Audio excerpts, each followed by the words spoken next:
When it comes to your dogs, not all dogs are going to give trust freely. Some dogs are very, very afraid of different things different things in the environment. I met a dog just a couple of days ago, actually a pair of dogs, and one of the dogs was terrified of me. We put a leash on the dog, and the dog literally had a panic attack right in front of me, and it was such a sad thing to see. But how did we overcome this situation where the dog, has a panic attack because they have a leash put on them, and they're very worried about what's happening to them? Well, the thing is you have to be good to them. And to be good to any dog really means that you have to know who they are. You have to understand, what makes my dog uncomfortable? Do loud noises? Do other dogs make my dog uncomfortable? This is something that I saw today, and it happens all the time. People have this dream of taking their dogs to a dog park.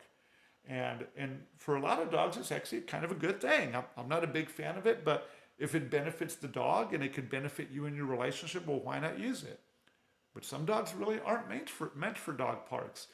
And so I was looking at the advice that this person was receiving because their dog went to a dog park and got attacked. And there was so many people urging this person to take their dog back to the dog park, and they did. And the dog was heavily, heavily traumatized going back again. So there's not one answer that's going to tell you how to build trust in your dog, but the right thing is to do the right thing by your dog and to know who your dog is, to know their emotions and know who they are, and begin to treat them as an individual and then love them in that individuality and help them be the best version of themselves.